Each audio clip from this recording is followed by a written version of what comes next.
faut nous prouver que le gouvernement républicain contrôle aujourd'hui la plus grande partie du Yémen. Les Égyptiens nous déposent à Béret, au nord, à quelques kilomètres de l'Arabie saoudite, au cœur d'une zone souvent attribuée aux royalistes. Mais maintenant, les guerriers de ces tribus se disent républicains. Leur allégeance est récompensée ou provoquée. Chaque homme reçoit 25 rials par mois, 120 francs.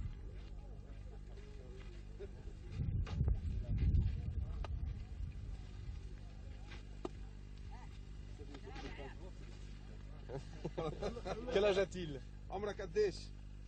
عمري 4 سنوات عمر الثورة. 4 années, l'âge de la révolution. La République dose la démocratie. Le gouverneur de cette région a été nommé par le pouvoir central. Ses subordonnés, les cheikhs, commencent à être élus. Beaucoup de guerriers ici reconnaissent qu'ils vont toucher des fusils chez Faisal, de l'autre côté d'une frontière théorique, pour revenir se mettre au service de la République. On les encourage à crier « Gomouria, République !» « Vive notre président Salal !»« Vive le grand Nasser !» Ce sont les 3 piliers de la sagesse.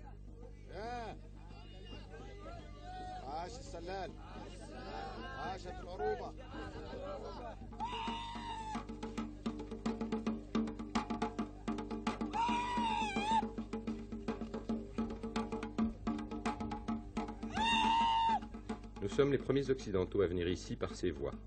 On tient à nous faire honneur. Les guerriers dansent autant pour le plaisir que pour les étrangers. Les danses, appréciées par le public, sont plus réalistes que mystiques.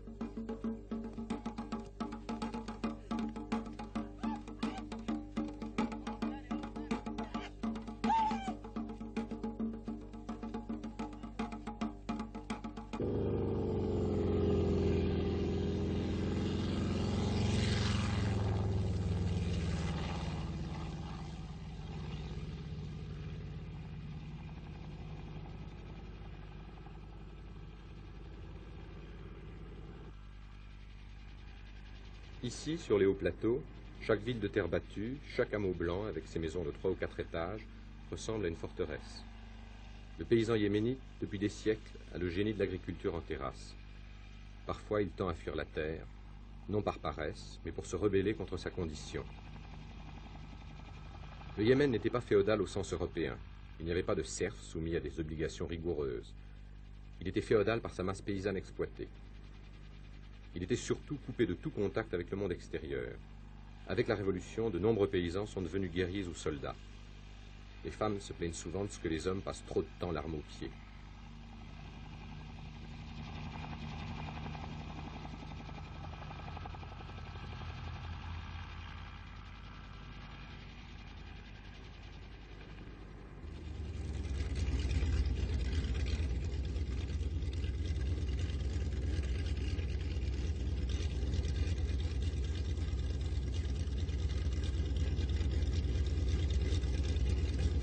Tous les soldats, alliés ou conquérants, pour prouver leur popularité, pour se rassurer, aiment caresser les enfants des pays où l'histoire les a poussés.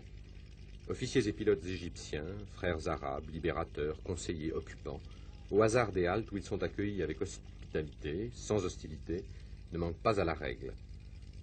Partout, souriants, vifs, des gosses sortis de paysages qui semblent déserts viennent à leur rencontre.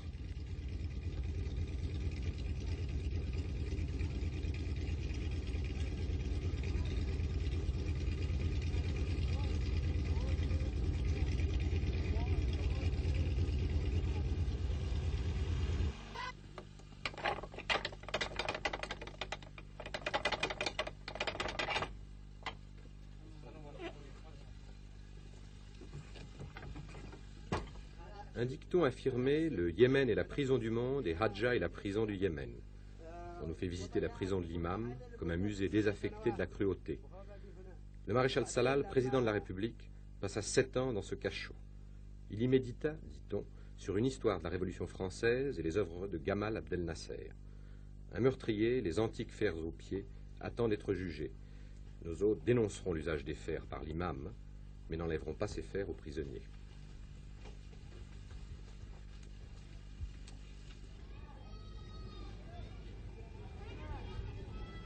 Les républicains sont fiers de leurs nouvelles écoles. Il y a 5 ans, elles étaient très rares. Seuls les notables alors et les officiers de police avaient droit à l'instruction. 1, 2, 3, 4, 5, 6, 7, 8, 9, 10, 11, 12, 13,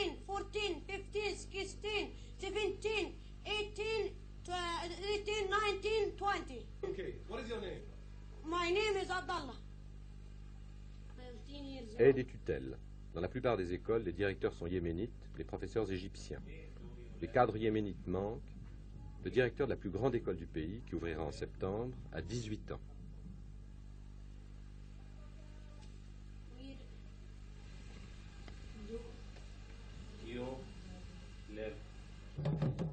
Canon de l'imam, canon de la Révolution.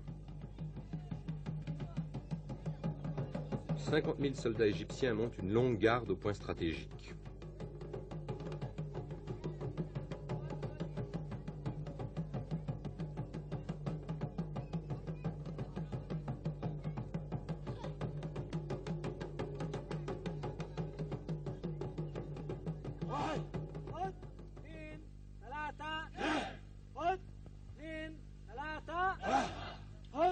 La gymnastique physique est complétée par la gymnastique intellectuelle de très nombreux cours idéologiques.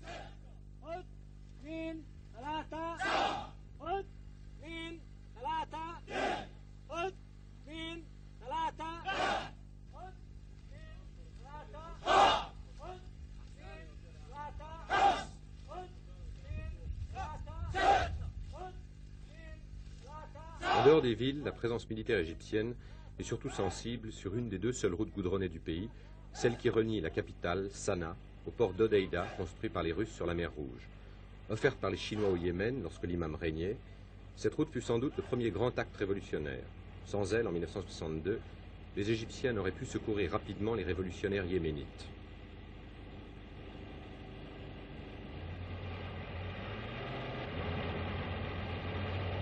Sur cette unique artère moderne, des techniciens chinois qui l'entretiennent avec une patience confucéenne. Efficaces, solitaires, ils sont aussi timides et allergiques à la caméra.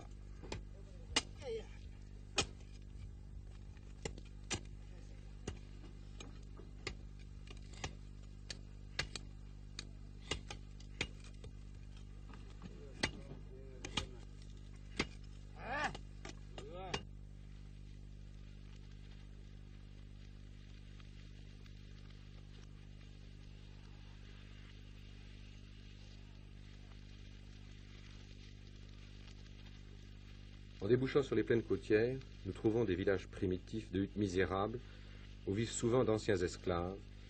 Ces villages sont regroupés le long de la route.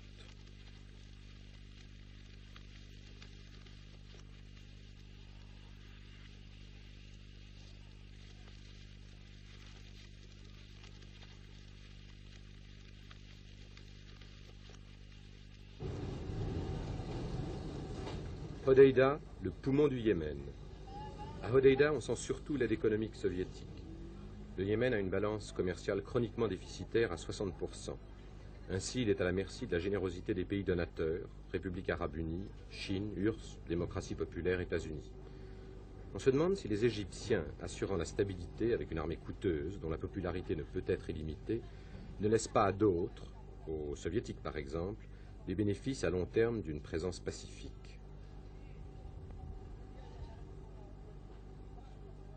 Quelle est la situation politique ici? La République Yémen. La République du Yémen. Qu'est-ce que vous en pensez? On ne pense rien. C'est une bonne chose ou une mauvaise chose? Là, c'était très bonne chose. Oui. C'est très bon. Pourquoi? Avant le roi Mohammed, le roi Ahmed, il n'était pas bon. Il n'a pas faire des écoles, des hôpitaux. Tout ça, il ne faut pas faire. Mais lorsque la révolution commence, il fait tout cela. Il fait des écoles et du travail. Et tous les gens qui sont habités, qui sont dehors, ils viennent à leur pays pour travailler et pour vivre dans leur pays. Vous avez l'impression qu'il y a encore beaucoup de royalistes au Yémen? Non, il n'y a rien. C'est fini. Les gens ils disent qu'il y a des royalistes, mais il n'y a pas. Moi, il n'y a pas de royalistes. Nous sommes tous Yémen et nous voudrons la République yéménite. Nous voudrons la révolution, nous ne voudrons pas la royaume. Un effort fantastique a été fourni pour faire entrer le Yémen dans le XXe siècle. Depuis 1962 seulement, écoles, automobiles, usines, cliniques, cinémas surgissent dans les villes. Mais l'effort est parcellaire. Ce qui semble le plus manquer, c'est un plan d'ensemble. Le Yémen hésite aussi entre un socialisme verbal et le libéralisme dirigé. À côté des anciennes classes sociales en mutation, un embryon de prolétariat industriel apparaît. Il apprend avec fierté les exigences de la spécialisation et du pointage. Au Yémen, on peut encore être guerrier à 12 ans. Aujourd'hui, on peut aussi être ouvrier ou chauffeur de taxi au même âge. Dans les villes où vit un 15e des 4 millions de Yéménites, la jeunesse de la Révolution, c'est avant tout la révolution et l'évolution de la jeunesse.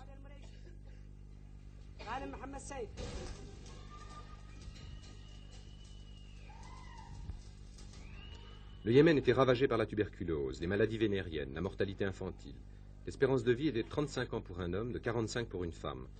Égyptiens et Russes construisent des hôpitaux. À Sanaa, nous avons retrouvé une infirmière française. Elle vit au Yémen depuis 17 ans. Maintenant, le Yémen commence à vivre un peu, peut-être comme en Europe. Le Yémen était un peu comme une fleur, n'est-ce pas? Une fleur qui ne demandait qu'à éclore. Depuis qu'est venue la République, cette fleur s'épanouit, tout doucement. Voyez-vous, nous avons eu beaucoup de docteurs, nous avons beaucoup de docteurs égyptiens, nous avons des doctoresses aussi égyptiennes, des infirmières égyptiennes, des docteurs russes, des docteurs chinois, des docteurs, enfin, un peu de partout. Au point de vue médical, maintenant, le Yémen, non pas parfait, parce qu'il y a beaucoup de choses à faire entre une république et une royauté. Il y a beaucoup à faire, mais enfin, tout doucement, il y a eu déjà beaucoup de progrès. Des routes, des hôpitaux, des écoles, n'est-ce pas? L'émancipation des filles, nous avons aussi des filles, des écoles de filles. Vous savez qu'en Europe, on accuse les Égyptiens de s'être servis de napalm et de gaz. Est-ce que vous avez, vu une preuve? Non. Non. Moi aussi, j'ai entendu dire, mais il ne faut pas toujours croire ce que les gens disent. Prudemment, le gouvernement n'a pas interdit la culture et la vente du khat, fléau national. Mâché, ces feuilles ont des propriétés